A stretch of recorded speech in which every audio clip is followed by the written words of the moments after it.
Ya, Assalamualaikum warahmatullahi wabarakatuh. Nama saya Reza Abdillah dengan NIM 66702200075, dan pada hari ini saya akan mengerjakan tugas UAS saya yang membahas soal uh, pendekatan Karl Marx melalui pendekatan kelas sosial ya lebih tepatnya, dan kita akan membahas soal kesadaran palsu, kesadaran kelas, verification, dan fetisisme komoditas.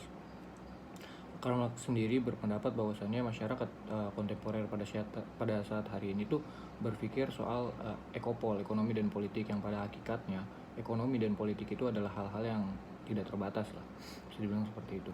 Dan kita bisa melihat pada hari ini kenapa bisa seperti itu. Kita bisa melihat kesadaran palsu yang dibuat pada hari ini.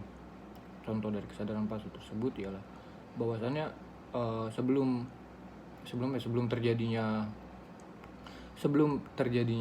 kematerialistisan, manusia itu hidup di dalam suatu komun yang melakukan apapun itu demi komun dan untuk komun.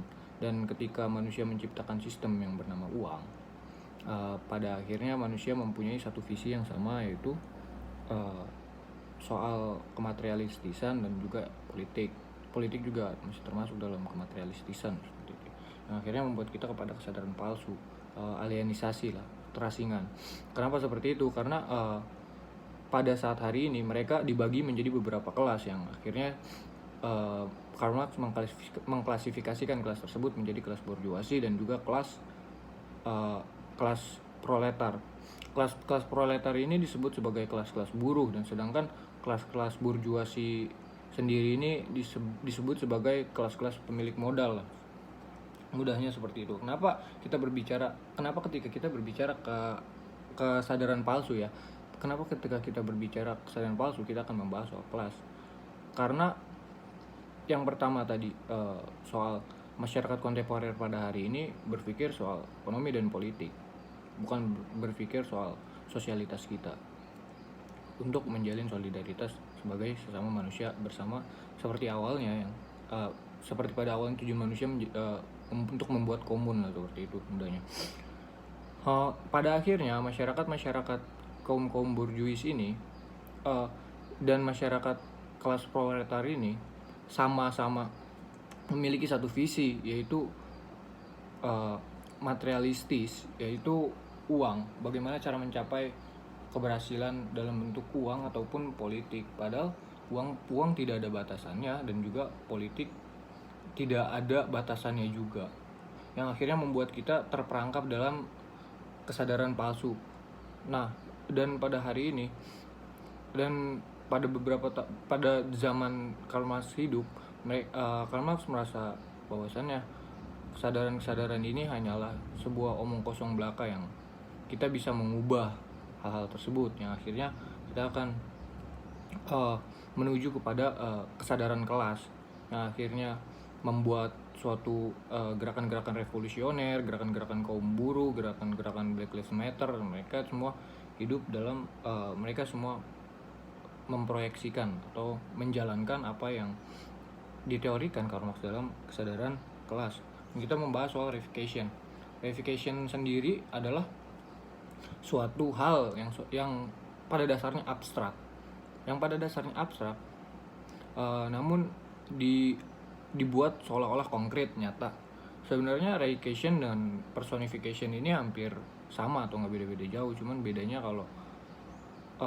kalau personification itu lebih membahas soal hidup ke benda yang seolah-olah hidup, benda yang seolah-olah menjadi manusia. Sedangkan di reification, soal yang dibahas oleh Karl Marx sendiri adalah membahas soal manusia yang dijadikan benda. Nah, manusia yang dijadikan benda ini adalah salah satu contoh bahwasannya kelas-kelas bawah atau kelas-kelas proletariat ini dijadikan benda ataupun dijadikan suatu alat produksi dalam pengerjaan materialistis yang dilakukan oleh kaum borjuasi. Kenapa bisa dibilang seperti itu ya, Kak? Pada hari ini aja bisa kita lihat kan bahwasannya manusia itu banyak menjadi alat produksi yang digunakan sebagai alat produksi roti segala macam. Kan itu alat produksinya adalah manusia. Dan pada di zaman Karl Marx juga dilakukan ada hal-hal yang terjadi seperti itu. Walaupun sudah beberapa sudah ada beberapa di zaman Karl Marx itu yang menggunakan mesin, namun kan mesin juga ada batasan. Maksudnya dari ada batasan adalah mesin yang dibuat oleh manusia pun masih memiliki pengendali-pengendali, dan pengendali-pengendalinya itu adalah manusia sendiri. Dan fetisisme komoditas ini adalah suatu hal yang menciptakan kenikmatan semu, mencipta suatu barang-barang, suatu hal-hal yang menciptakan kenikmatan semu semata. Jadi kayak kalau misalnya kita membeli suatu barang atau kita membeli suatu hal, itu kadang-kadang masyarakat kontemporer saat ini kita udah nggak kaget lagi kalau ada orang yang mampu hidup beririt-irit,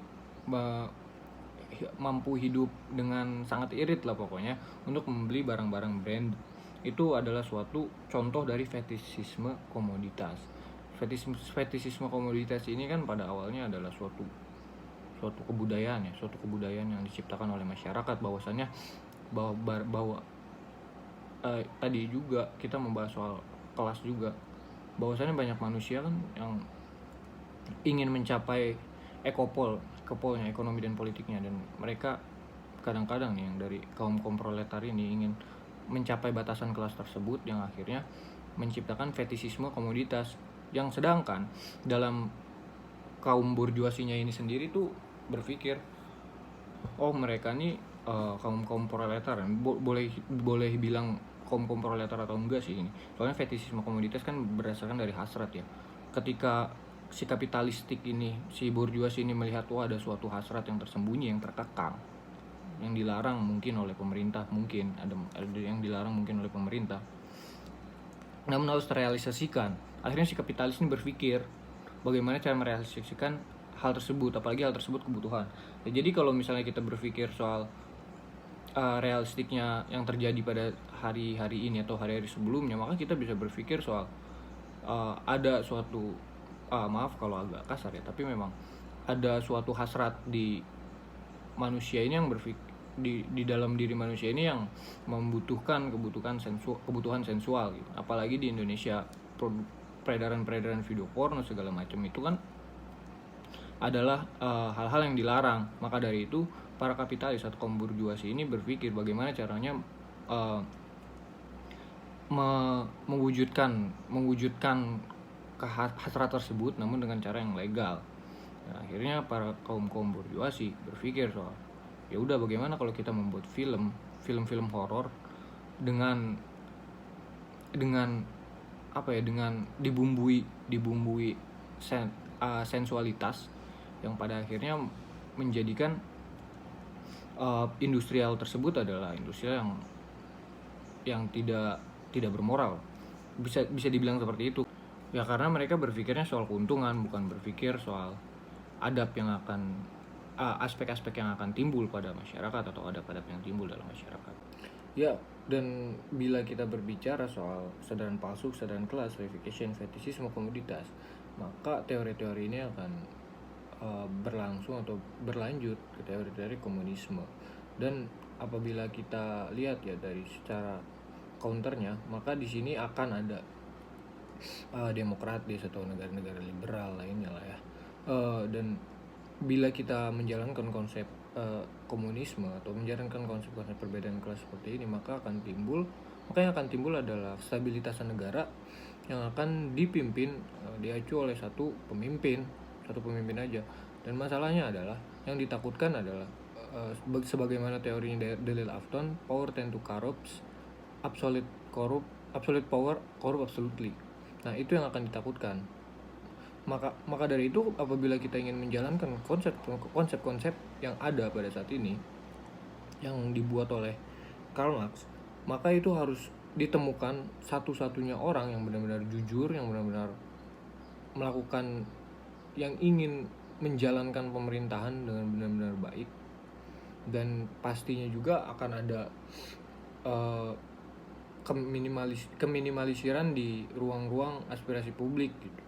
dan politik praktis yang akan dijalankan oleh partisipasi politik dari kalangan publiknya sendiri itu mungkin akan berkurang juga. Mungkin kekurangannya akan seperti itu.